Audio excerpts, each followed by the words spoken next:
आज 1 मे आहे. आज तू झेंडावंदनला गेला होता.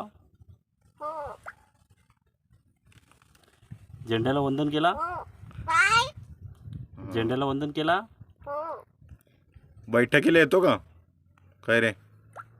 बैठकीला येतो. मनाचे श्लोक येतात का तुला? येतात.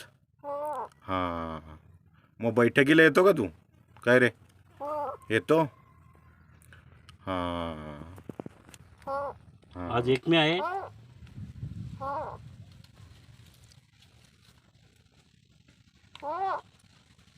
आज पाहुणे आले होते बघायला तुला. आज पाहुणे आले होते बघायला. हो. आवडतात तुला पाहुणे आलेले? पाहुणे आलेले आवडतात.